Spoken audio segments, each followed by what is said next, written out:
Welcome to Midwest Wanderer, where we explore nature, history, and culture along America's scenic and historic highways and byways. I'm Skip. And I'm fine. Well, what started out to be a quick outing turned into quite an adventure. That's right.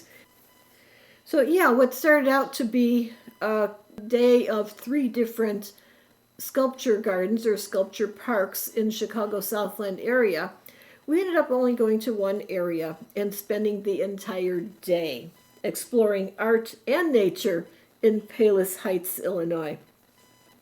Well, our first stop was the sculpture garden behind the fire station in Palos Heights. Right, and that was the only place we were planning to go to. But before we left, I printed off a guide from the palosheights.org, which is the city website, and they have a public arts commission.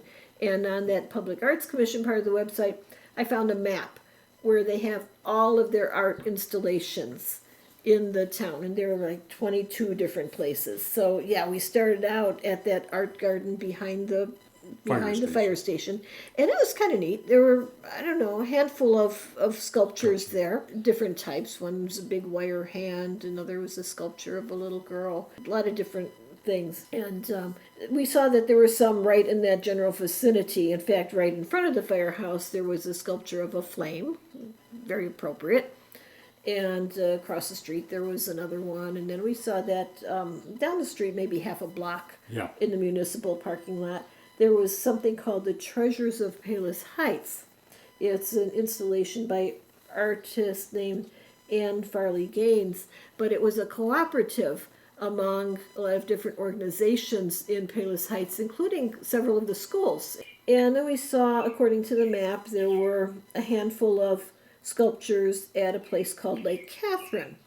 Now, I had read about Lake Katherine recently and never heard of it before. And we're both from not far from that area where we grew up.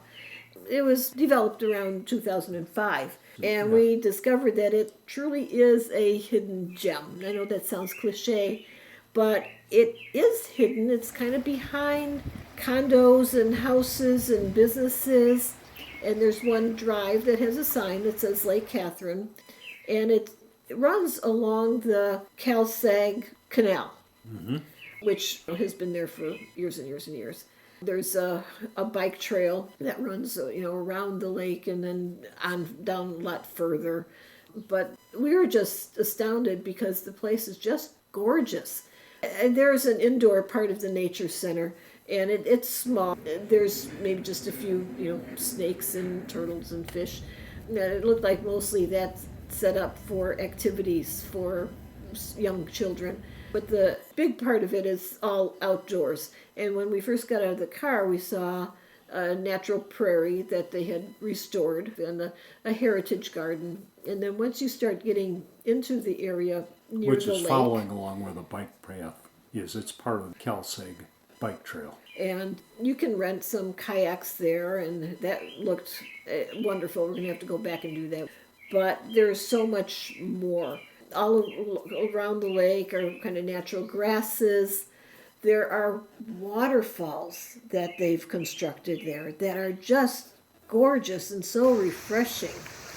And then just all of the nature that's there. We went to see the sculptures, and we did see some. We saw some kissing fish, and we saw some other sculptures. But the nature kind of distracted us from that, because we saw blue heron, we saw some goldfinches, we saw a family of swans swimming on the lake.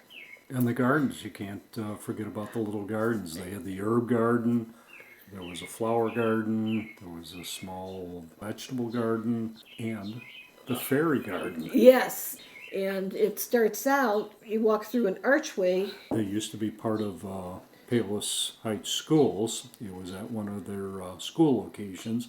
Right. And so then as you walk through the archway, and then you follow the trail, and there's little stands that have a story about a fairy. And you follow that trail around, and when you come to the end, there are some fairy homes there. And those are kind of neat, and some It looked like a little sitting area where the stools are made to look like toadstools, and there's a giant wishbone, and there was a big rocking chair in there too. I think it was a rocking chair or regular, whatever it was. It was a big chair. Chair. And all along that area on the path around the lake, there's a seating area if you just want to come and sit and enjoy the nature. Yeah. So that really distracted us from what we were doing, and it was a great distraction. Weather was beautiful that day. So finally, we finished that and got back in the car, and we still had more to see. And there was no way we were going to get to all 22 locations, but we did go to a few more places. We went over to the Metro train station, where there was a trio of totems. We went to the community park and found a really neat jack, and Well, the center, the rec center. rec center. Yeah, we found a stack of stars, I think it was called. So we did that. And that was pretty much our day. Yeah, it it was was. a lot. We could have done more, but they was getting away from us. The But nice thing about this is, from a driving standpoint, it's a short driving distance to each of these different displays and sculptures and parks. So it's all in a close-in area. right, and what's kind of neat is that there are a few places where there are several sculptures. Oh, I forgot my favorite Oh, one. the Oh my the gosh, at the library. It has a girl's name, Paige Turner, Paige Turner. And it's a sculpture of a little girl sitting on a bench reading a book. Paige Turner. I think that wraps up I think it our does session too. here. So I I'm think so. Connie, I'm Skip. Safe travels. and happy travels.